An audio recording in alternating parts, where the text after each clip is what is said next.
일단은 이번에 민주당 전당대회는 흔히들 이제 올드보이가 이렇게 올드보이인 이해찬 대표께서 대표직을 맡게 되셨다라고 사람들이 해석을 하는데, 그보다 더 주목되어야 될 부분은 청년의 나이로 청년인 것을 어필을 하면서 수석 최고위원으로 당선되신 박주민 최고위원, 그리고 부산의 우리 김혜영 최고위원 두 분이 동반으로 당선되었다는 것을 와주셨으면 좋겠습니다.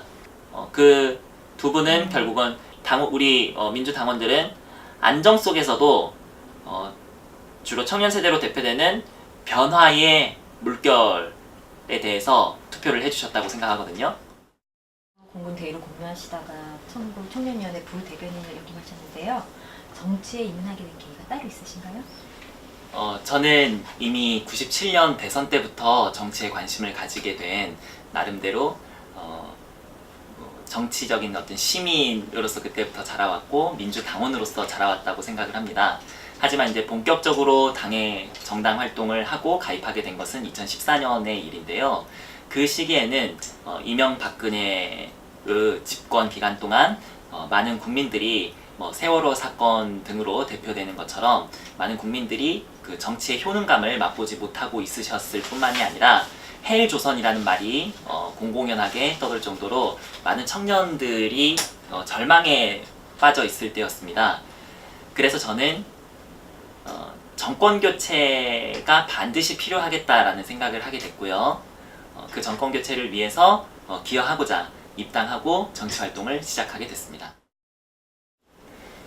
현재 2030 세대는 전체 유권자의 33%입니다. 그런데 이들은 국회에서 불과 1%에 대표되고 있습니다. 이 틀을 깨기 위해서 저는 2년 뒤 2020년 총선에서 30명을 당선시켜서 10%의 청년 의원을 배출하겠다라는 목표를 세웠습니다. 이 목표를 실현시키는 데 있어서 가장 큰 걸림돌은 역시나 돈, 그리고 공천을 받을 수 있겠다라는 그런 확신이 됩니다. 돈 문제에 있어서 결국 정치자금법의 개정이 반드시 필요하다고 생각합니다. 이 부분은 우리 당 내뿐만이 아니라 당 바깥에 다른 당과의 어떤 의견 수렴 과정들을 거쳐서 반드시 실현시키도록 하겠습니다. 동시에 공천에 대한 확신이라는 측면에 있어서 계속해서 당 지도부에 요구를 하되 당 지도부에서 충분히 청년들이 공천 받기에 적합하다라는 그런 인상을 주기 위해서 더 많은 청년 정치인들이 준비되어야 된다고 생각합니다. 더 많은 청년 정치인들을 양성하겠습니다. 교육하고 실천하고 실행하겠습니다. 정치에 대한 뜻을 품었을 때 돈이 장애가 되지 않고, 그리고 공천에 대한 걱정이 없이 청년들이라면 청년 정치를 위해서, 청년들이 대표되고 청년들이 대변될 수 있는 정치를 위해서 누구나 나설 수 있는 그러한 정치를 만들겠습니다. 그것이 제가 생각하는 청년 정치입니다. 이제 정확히 이 김성태 원내대표의 교섭단체 대표 연설, 그리고 김학용 의원의 주장한 바에 대해서 아이를 낳는 순간 나의 생존이 위협받는다라는 생각을 청년들은 가지게 됩니다. 그리고 아이를 낳고 출산하고 그 다음에 양육하는 그런 모든 과정들 속에서 엄마라는 한 개인에게 그 책임감이 과도하게 쏠린 면이 없지 않아 있습니다. 예를 들어서 아빠까지. 근데 이렇게 되다 보면은 지금 가뜩이나 어떤 경제적인 것 때문에 주거 문제 등으로 인해서, 그리고 학자금 대출을 갚아놔야 되죠. 그런 부분들 때문에 맞벌이를 할 수밖에 없는데, 맞벌이를 하게 되면은 육아를 제대로 할 수 있는 환경이 또 안 되죠. 그러니까 결국은 청년들 입장에서는 이 아이를 출산하고 육아하는 것 자체가 생존의 문제라고 느낄 수밖에 없는 겁니다. 이거를 청년들의 가치관 변화라고 이렇게 표현하는 것은 적절하지 않은 것 같고요. 정국진 출마 예정자님께서 생각하시는 청년 정치란 무엇일까요? 우리 윗세대 분들의 경우에는 그 출산 자체가 노동력, 가정의 노동력으로 연결이 되고, 그게 이제 고스란히 가정의 수입으로 가게의 그 경제를 이렇게 뒷받침할 수 있는 노동력으로서 기능을 했습니다. 그게 이제 전형적인 농경사회의 전통이죠. 그런데 지금 현대사회는 그렇지 않지 않습니까?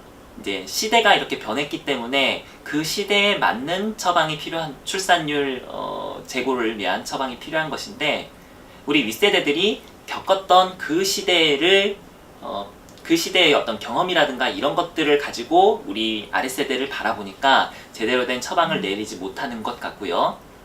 그런 부분에 있어서 우리 청년 세대가 지금의 이 세대가 자신들이 바라보고 있는 사회, 자신들이 바라보고 있는 정치, 자신들이 바라보고 있는 출산율 제고 정책 이런 것들을 위해서라도 청년 정치는 반드시 필요하다고 할 수 있습니다. 청년이라는 것만 전문성인 정치인이 너무 많아요. 청년 정치. 아니, 무슨 말씀인지 알겠습니다. 예. 젊다는 거 하나로 그냥 그쵸. 네, 준비는 그러니까 안 해놓고. 청년이면서 어떤 각자의 전문 분야가 있기 때문에 그게 강점이 되는 정치인이 되어야 된다고 생각하거든요.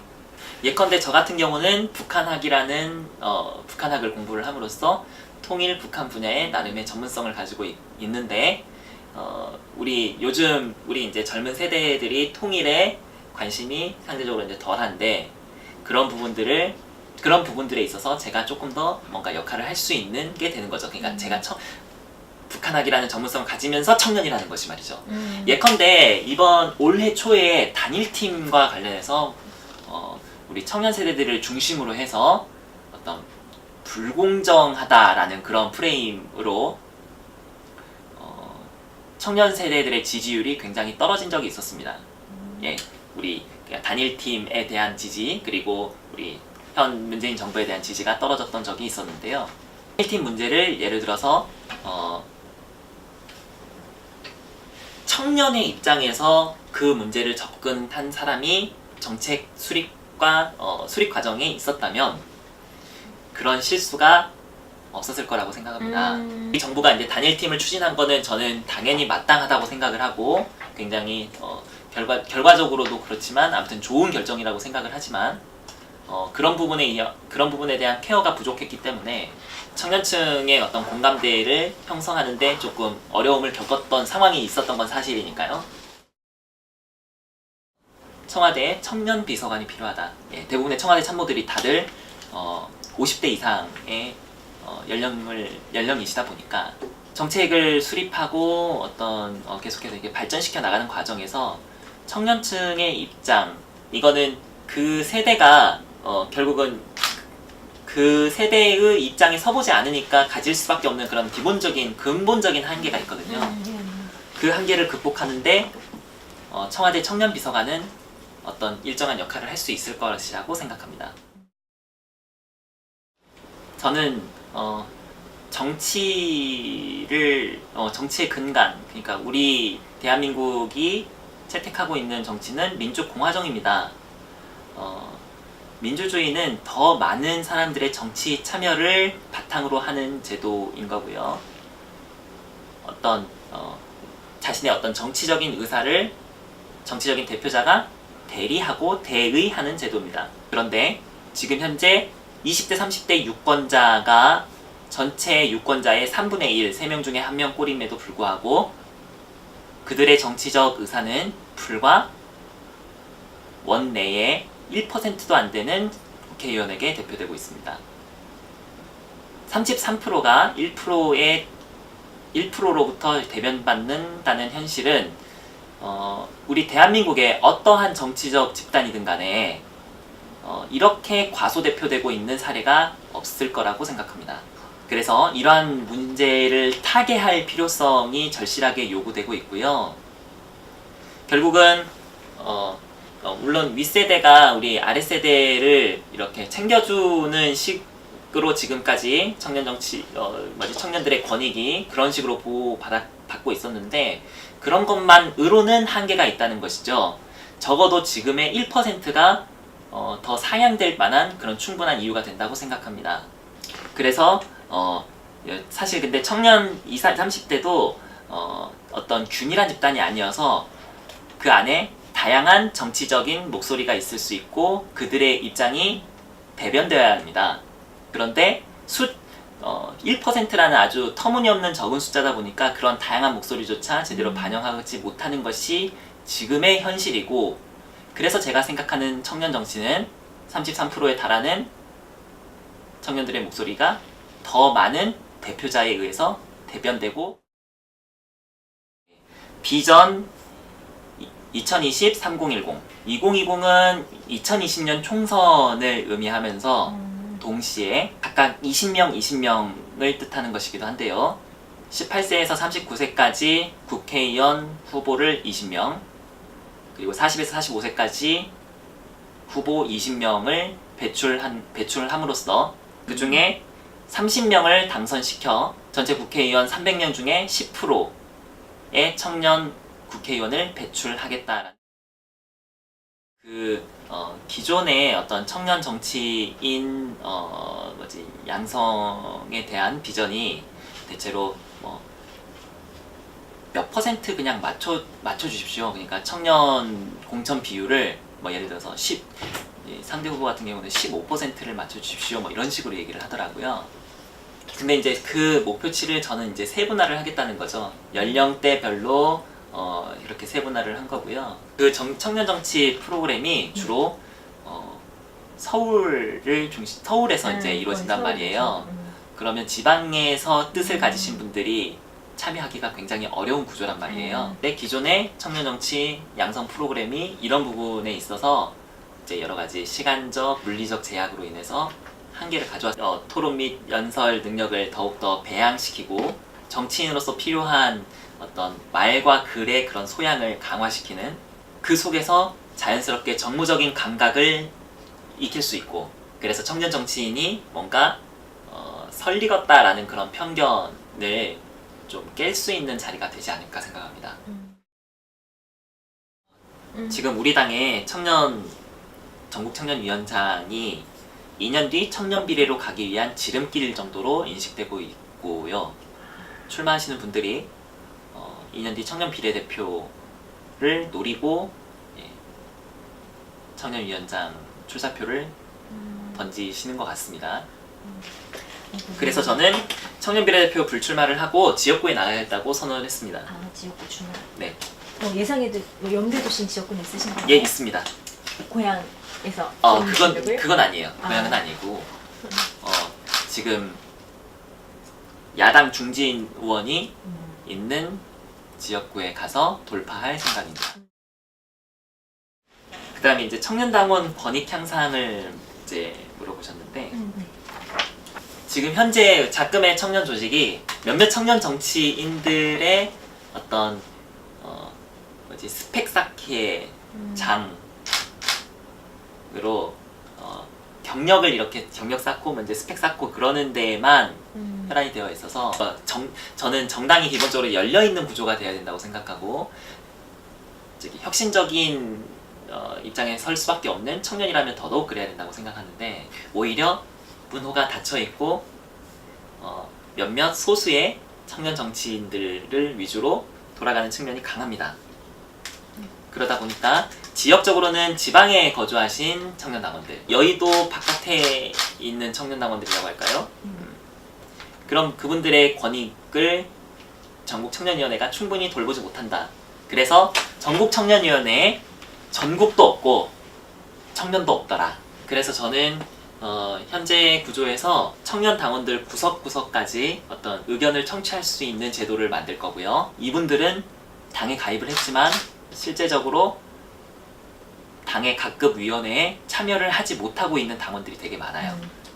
네, 저도 맨 처음 입당하고 나서 그런 기간이 제법 있었습니다. 예, 입당을 했는데 어느 쪽에서도 연락이 안 오는 거예요. 입당을 했으니까 누군가는 연락을 해주겠지 하는 생각을 했는데 아무도 연락을 안 해요. 근데 그런 식으로 하다 보니까 입당한 상태에서 그냥 당비만 내고 당내 선거라든가 이런 거에 그냥 투표만 하지 실제적으로 당원으로서 목소리를 내지 못하는 당원들이 정말 많거든요. 이 문제를 해소하겠다. 당내 청년의 권익을 향상하는 게 이제 첫 번째가 될 거고, 그러면 당 바깥에 있는 청년은 어떠냐? 당 바깥에 있는 청년의 권익 향상에도 힘써야죠. 제가 그래서 내놓은 공약이 청년 민생 현장을 연 6회 찾아가겠다는 공약이거든요. 청년들은 대체로 지금 현재의 사회 구조 안에서 현재 위계 질서 하에서 하층에 위치해 있고 그러니까 경제적으로나 그리고 어떤 사회 권력 구조 속으로나 그냥 하층에 위치해 있는 경우가 굉장히 많거든요. 그런 청년들은 바빠서 자신의 정치적 목소리를 내기조차도 어려운 상태입니다. 그렇기 때문에 직접 청년 민생위원장을 찾아가겠다라고 말씀을 드리는 겁니다. 그러니까 전국 청년위원장은 결국은 그 조직의 장이기 때문에 조직을 강화하는 게 우선입니다. 예. 그 조직을 강화한다라는 말은 첫 번째로 아까 청년 당원들의 권익을 보장하고 청년 당원들이 더욱더 잘 참여할 수 있는 그런 구조를 만들겠다. 그러면 청년 당원들이 더 많이 늘어나고 참여하게 되면은 결국은 좀 약간 비속어인데 그냥 쪽수 때문에라도 당 지도부가 청년위원회를 무시하지 못하게 됩니다. 예. 지금 현재는 당 지도부 입장에서 약간 청년은 항상 때만 쓰는 천덕꾸러기 같은 그런 시각으로 바라볼 수 있어요. 그런데 청년들이 스스로 더욱더 잘 당에서 조직화되어서 일치 단결된 청년의 목소리를 낼 수 있게 된다면 그건 이제 그렇게 되려면 각 지역별로 이렇게 산재해 있는 청년들을 더욱더 잘 당의 어떤 인력으로 이렇게 계속해서 끌어들여야 되는 것 같고요. 예. 그리고 그렇게 일치 단결된 목소리를 내면서 스스로 잘 정치적인 훈련, 교육 프로그램을 통해서 잘 훈련되었을 때에 우리도 충분히 당 지도부에 어필할 만한 자격이 된다 라는 부분들이 얘기가 될 것 같아요. 그래서 이미 최고위 구성 등을 통해서 청년들의 목소리가 반영될 수 있는 기본적인 기본적인 구조는 마련이 됐다고 생각합니다. 이제 문제는 전국 청년위원회가 수렴한 청년의 목소리를 최고위에 계신 두 분의 최고위원을 통해서 반영될 수 있는 선순환 구조를 반드시 만들겠습니다. 저는 이렇게 되는 근본적인 원인이자 대표적인 악법이라고 생각하는데 출마 연령이 25세로 제한되어 있습니다. 선거권이 주어졌는데 왜 피선거권이 주어지지 않는 겁니까? 25세로 이렇게 제한됨으로 인해서 정치의 뜻을 품고 있는 특히 여성의 경우가 더 그런데 청년 여성 리더가 나오지 않는 거는 공연한 일이 아니라고 생각합니다. 왜냐면 대학교를 졸업하고 나서 지방의회를 통해서 진출을 할 수 있게끔 해야 되는데 대학교를 졸업했을 때 나이는 출마가 불가능한 나이입니다. 이건 심각한 악법이고 다른 당 청년 조직과의 협업을 통해서 반드시 고치고 싶은 것 중에 하나입니다. 네, 안녕하십니까. 더불어민주당 전국청년위원회 위원장 후보로 출마한 정국진이라고 합니다. 저는 더불어민주당을 그리고 전국청년위원회를 더 새롭게 만들겠습니다. 더 새롭게 전국청년위원회를 더불어민주당을 그리고 우리 대한민국을 만드는데 우리 청년 세대들이 함께 해주셨으면 좋겠습니다. 제가 그 길에 앞장서서 여러분들과 함께 하겠습니다. 감사합니다.